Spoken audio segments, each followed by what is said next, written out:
आज तक के मशहूर एंकर और टीवी पत्रकार रोहित सरदाना का निधन हो गया है। 42 साल के रोहित सरदाना कोरोना से भी संक्रमित थे और आज सुबह रोहित की हार्ट अटैक आने से मौत हो गई। इस पर रवीश कुमार ने अपने फेसबुक पोस्ट में लिखा है, आज तक के एंकर रोहित सरदाना के निधन की खबर से स्तब्ध हूँ। कभी मिला नहीं, लेकिन टीवी पर देखकर ही अंदाज़ा होता रहा कि शारीरिक रूप से फिट नौजवान है। मैं अभी भी सोच रहा हूँ कितने फिट इंसान के साथ ऐसी स्थिति क्यों आई। डॉक्टरों ने किस स्तर पर क्या दवा दी, उनके बुखार या अन्य लक्षणों पर किस तरह से मॉनिटर किया गया। मेरा मन नहीं मान रहा। मैं नहीं कहना चाहूँगा कि लापरवाही हुई होगी, मगर कुछ चूक हो सकती है। ये सवाल मैं केवल रोहित के लिए नहीं कर रहा हूँ। मैं अब भी इस सवाल से जूझ रहा हूँ कि घरेलू स्तर पर डॉक्टर क्या इलाज कर रहे हैं, जिससे मरीज इतनी बड़ी संख्या में अस्पताल जा रहे हैं और वहाँ भी स्थिति बिगड़ रही है। इससे लेकर एक लंबा सा पोस्ट भी लिखा था। इस सवाल का उत्तर खोज रहा हूँ। कई जगहों से डॉक्टरों के बनाए व्हाट्सएप फॉरवर्ड आ जा रहे हैं, जिनमें कई दवाओं के नाम होते हैं। मैं डॉक्टर नहीं हूँ, लेकिन कोविड से गुजरते हुए जो खुद अनुभव किया है, उससे लगता है कि डॉक्टर सही समय पर ज़रूरी दवा नहीं दे रहे हैं। व्हाट्सएप फॉरवर्ड और कई डॉक्टरों की पर्ची देखकर एक अंदाज़ा होता है कि सही दवा तो लिखी ही नहीं गई है। इसीलिए मैंने एक कमांड सेंटर बनाने का सुझाव दिया था, जहां देश भर से रैंडम प्रिस्क्रिप्शन और मरीज़ के बुखार के डिटेल को लेकर अध्ययन किया जाता, और अगर इस दौरान कोई चूक हो रही है तो उसे ठीक किया जाता। मैं रोहित के निधन से स्तब्धता के बीच इन सवालों से अपना ध्यान नहीं हटा पा रहा हूँ। बात भरोसे के डॉक्टर की नहीं है और ना ही डॉक्टर के अच्छे बुरे की है। बात है इस सवाल का जवाब खोजने की कि क्यों इतनी बड़ी संख्या में मरीजों को अस्पताल जाने की नौबत आ रही है। रवीश आगे लिखते हैं कि कई लोग लिख रहे हैं कि आज तक ने रोहित सरदाना के निधन की खबर की पट्टी तुरंत नहीं चलाई। मेरे ख्याल से इस विषय को महत्व नहीं देना चाहिए। आप सोचिए, जिस न्यूज़ रूम में यह खबर पहुंची होगी, बम की तरह धमाका हुआ होगा। उनके सहयोगी साथी सबके होश उड़ गए होंगे, सबके हाथ पांव कांप रहे होंगे। आप बस यही कल्पना कर लीजिए तो बात समझ आ जाएगी। दूसरा, यह भी मुमकिन है कि रोहित के परिवार में कई बुजुर्ग हों।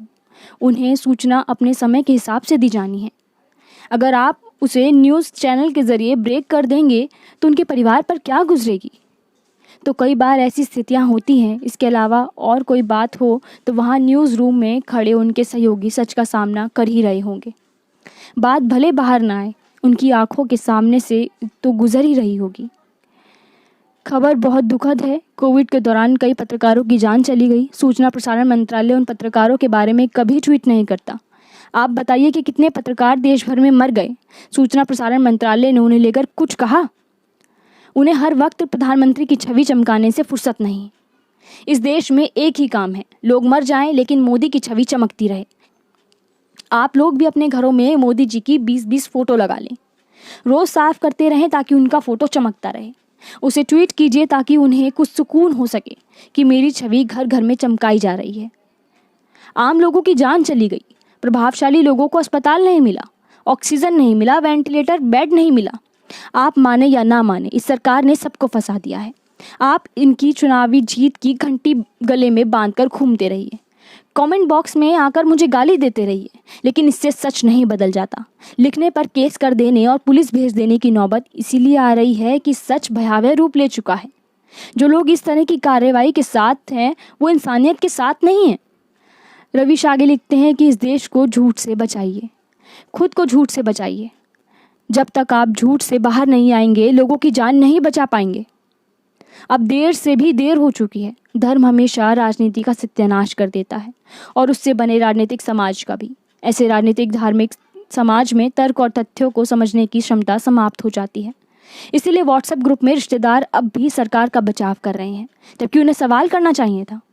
अगर अब समर्थक होकर दबाव बनाते तो सरकार कुछ करने के लिए मजबूर होती। अब भी सरकार की तरफ से फोटोबाजी हो रही है। अगर उससे किसी की जान बच जाती तो मुझे बता दीजिए। जान नहीं बची, आंकड़ों को छिपा लीजिए, मत छापिए, मत छपने दीजिए। बहुत बहादुरी का काम है। बधाई, आप सबको डरा देते हैं। कितनी अच्छी खूबी है सरकार की। घर घर में लोगों की जान गई है। वो जानते हैं कि कब, कौन और कैसे मरा है। आखिर में रवीश लिखते हैं कि रोहित सरदाना को श्रद्धांजलि। उनके परिवार के बारे में सोच रहा हूँ, कैसे उभरेगा इस हादसे से। और ऐसे हादसे से भला कौन उबर पाता है। भारत सरकार से मांग करूंगा कि रोहित के परिवार को 5 करोड़ का चेक दे, और वो भी तुरंत, ताकि उनके परिवार को किसी तरह की दिक्कत ना आए। सरकार को अपने पत्रकारों की मदद करने में पीछे नहीं हटना चाहिए। आज तक में रोहित के सहयोगियों को इस दुखद खबर को सहने की ताकत मिले। नोट: जो लोग रोहित के निधन पर अनाप शनाप कहीं भी लिख रहे हैं, उन्हें याद रखना चाहिए कि फ़र्ज़ इंसान होने का है, और ये फ़र्ज़ किसी शर्त पर आधारित नहीं है। तो इंसान बनिए, अभिभाषा में मानवता और इंसानियत लाइए। इतनी सी बात अगर समझ नहीं सकते तो अफसोस, विनम्र बनिए, इससे बड़ा कुछ नहीं है। किसी को पता नहीं कि कौन किससे बिछड़ जाए। सारे झगड़े और हिसाब किताब फिजूल के हैं इस वक्त। रवीश कुमार।